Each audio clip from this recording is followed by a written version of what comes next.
ನೀವು ಮೊದಲೇ ಬಾರಿ ನಮ್ಮ ಚಾನಲ್ನ ನೋಡ್ತಾ ಇದ್ದರೆ ಹಾಯ್, ನಾನು ರೂಪಾ. ಹಾಗೂ ನೀವು ನೋಡ್ತಾ ಇದ್ದೀರಾ ನಮ್ಮ ಕನ್ನಡ ಚಾನಲ್ ಆದ ಸ್ಮಯ ಕಲಿಕೆ. ನೀವಿನ್ನೂ ನಮ್ಮ ಚಾನಲ್ಗೆ ಸಬ್ಸ್ಕ್ರೈಬ್ ಆಗಿಲ್ಲ ಅಂದರೆ ಈ ಕೂಡಲೇ ಸಬ್ಸ್ಕ್ರೈಬ್ ಮಾಡ್ಕೊಳ್ಳಿ. ಹಾಗೆ ಪಕ್ಕದಲ್ಲಿ ಕಾಣುವ ಬೆಲ್ಲೈಕನ್ನ ಪ್ರೆಸ್ ಮಾಡಿ ಆಲ್ ಅಂತ ಟ್ಯಾಪ್ ಮಾಡೋದನ್ನು ಮರಿಬೇಡಿ. ಗುರುಗಳು ಅಂತ ಬಂದಾಗ ಕೆಲವರಿಗೆ ರಾಯರು ಇಷ್ಟ ಆಗ್ತಾರೆ, ಕೆಲವರಿಗೆ ಸಾಯಿಬಾಬಾ ಇಷ್ಟ ಆಗ್ತಾರೆ, ಕೆಲವರಿಗೆ ದತ್ತಾತ್ರೇಯವರು ಇಷ್ಟ ಆಗ್ತಾರೆ.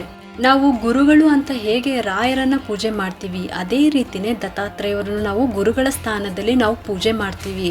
ಈ ಒಂದು ದತ್ತ ಜಯಂತಿ ದಿನ ಸರ್ವರೋಗ ಸರ್ವ ಕಷ್ಟ ನಿವಾರಣೆಗೆ ಈ ಸ್ತೋತ್ರವನ್ನ ಹೇಳ್ಕೊಳ್ಬೇಕು. ದತ್ತ ಜಯಂತಿ ಅನ್ನೋದು ಅತ್ಯಂತ ಮಹತ್ವವಾದ ದಿನ ಅಂತಾನೆ ಹೇಳ್ಬೋದು. ಈ ಮಾರ್ಗಶಿರ ಮಾಸದ ಪೌರ್ಣಿಮೆ ತಿಥಿಯಲ್ಲಿ ದತ್ತ ಜಯಂತಿಯನ್ನ ನಾವು ಆಚರಣೆ ಮಾಡ್ತಾ ಇದೀವಿ.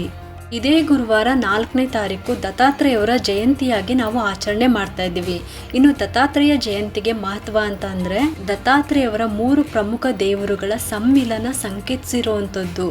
ಅಂದ್ರೆ ಬ್ರಹ್ಮ, ವಿಷ್ಣು, ಮಹೇಶ್ವರ ಅಂತ ಹೇಳಿ. ಕೆಲವು ಸ್ಥಳಗಳಲ್ಲಿ ದತ್ತಾತ್ರೇಯವರನ್ನ ವಿಷ್ಣುವಿನ ಅವತಾರ ಅಂತ ಕೂಡ ನಾವು ಹೇಳ್ತೀವಿ. ಇನ್ನು ದತ್ತಾತ್ರೇಯವರಿಗೆ ವಿಶೇಷವಾಗಿ ನಾವು ಏನೆಲ್ಲ ಸ್ತೋತ್ರಗಳನ್ನ ಹೇಳ್ಕೋಬಹುದು ಅಂತ ಈ ದಿನ ತಿಳಿಸ್ತಾ ಇದ್ದೀನಿ.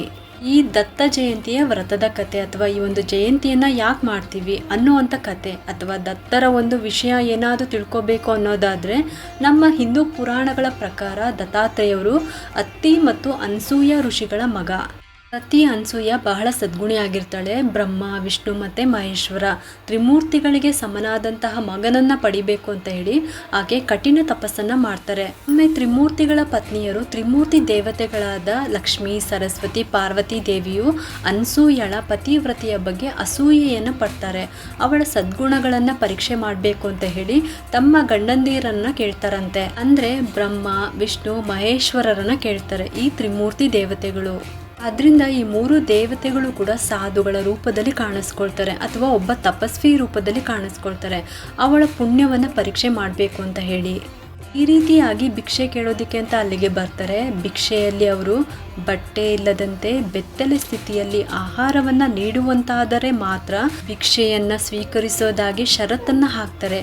ತಾಯಿ ಅನಸೂಯ ಸಾಧ್ವಿಗಳ ಈ ಮಾತನ್ನ ಕೇಳಿ ಕೋಪಗೊಳ್ತಾಳೆ. ಆಗ ಅನಸೂಯಳು ತನ್ನ ಕೈಯಲ್ಲಿ ಪವಿತ್ರ ನೀರನ್ನ ತೆಗೆದುಕೊಂಡು ಆ 3 ಸಾಧುಗಳ ಮೇಲೆ ಎರಚ್ತಾಳೆ.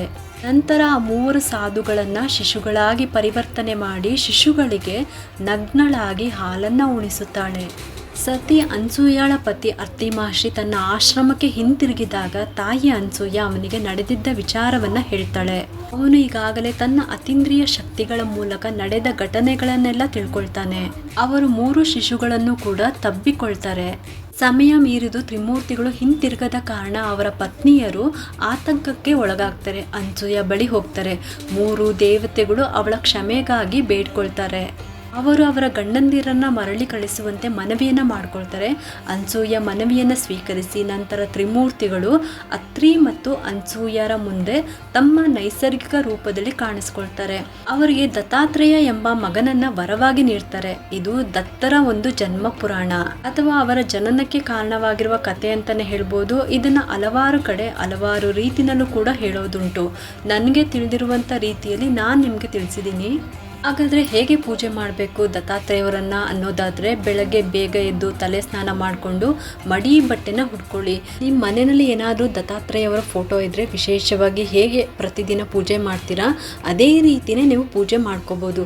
ಅಥವಾ ನಮ್ಮ ಹತ್ರ ಫೋಟೋ ಇಲ್ಲ ಏನೂ ಇಲ್ಲ ಅಂತ ಹೇಳಿದ್ರೆ ಮನಸ್ಸಿನಲ್ಲೇ ದತ್ತಾತ್ರೇಯವರನ್ನ ಸ್ಮರಣೆ ಮಾಡ್ತಾ ಈ ಒಂದು ಸ್ತೋತ್ರವನ್ನು ಪಾರಾಯಣ ಮಾಡ್ಬೋದು. ಇನ್ನು ಆ ದಿನ ದತ್ತಾತ್ರೇಯವರ ದೇವಸ್ಥಾನಕ್ಕೆ ಹೋಗ್ಬಿಟ್ಟು ನೀವು ಪೂಜೆಯನ್ನು ಮಾಡ್ಕೊಂಡು ಬರ್ಬೋದು. ವಿಶೇಷವಾಗಿ ಅಲ್ಲೂ ಕೂಡ ಭಜನೆಗಳು ನಡೀತಾ ಇರುತ್ತೆ. ಈ ರೀತಿ ನೀವು ದತ್ತಾತ್ರೇಯವರನ್ನ ವಿಶೇಷವಾಗಿ ಆ ದಿನ ನೋಡ್ಬೋದು. ಇನ್ನು ದತ್ತಾತ್ರೇಯವರ ಒಂದು ಸ್ತೋತ್ರ ಅನ್ನೋದಾದರೆ ಈ ರೀತಿ ಇದೆ. ಈ ಸ್ತೋತ್ರವನ್ನು ಪಾರಾಯಣ ಮಾಡೋದ್ರಿಂದ ನಮ್ಮಲ್ಲಿರುವಂಥ ರೋಗಗಳು, ಸರ್ವ ರೀತಿಯ ರೋಗಗಳು ಕೂಡ ಗುಣವಾಗುತ್ತೆ. ನಮ್ಮ ಮನೆಯಲ್ಲಿರುವಂಥ ಸರ್ವ ಪೀಡೆಗಳು ಕೂಡ ನಿವಾರಣೆ ಆಗುತ್ತೆ. ನಮಗೇನಾದರೂ ಆಪತ್ತುಗಳಿದ್ರೂ ಕೂಡ ಅದು ಕೂಡ ನಾಶವಾಗುತ್ತೆ ಅನ್ನೋವಂಥದ್ದು ಈ ಸ್ತೋತ್ರದ ಒಂದು ಫಲ. ಅದಕ್ಕೋಸ್ಕರ ನೀವು ವಿಶೇಷವಾಗಿ ದತ್ತ ಜಯಂತಿ ಇರೋದ್ರಿಂದ ಈ ಸ್ತೋತ್ರದ ಪಾರಾಯಣ ಮಾಡ್ಕೊಳ್ಳಿ. ಒಂದು ಸ್ತೋತ್ರವನ್ನು ನಾನು ಡಿಸ್ಕ್ರಿಪ್ಷನ್ ಬಾಕ್ಸ್ನಲ್ಲೂ ಕೂಡ ಬರೆದಿರ್ತೀನಿ ಮತ್ತು ಸ್ಕ್ರೀನ್ ಮೇಲೂ ಕೂಡ ಕೊಟ್ಟಿರ್ತೀನಿ. ಅದನ್ನು ನೀವು ನೋಡಿಕೊಂಡು ಬರ್ಕೊಂಡು ಓದ್ಕೋಬೋದು. ಖಂಡಿತವಾಗ್ಲೂ ದತ್ತಾತ್ರೇಯವರ ಆಶೀರ್ವಾದ ನಿಮಗೆಲ್ಲರಿಗೂ ಸಿಗಲಿ ಅಂತ ಕೇಳ್ಕೊಳ್ತಾ ಈ ವಿಡಿಯೋನ ಮುಗಿಸ್ತಾ ಇದ್ದೀನಿ.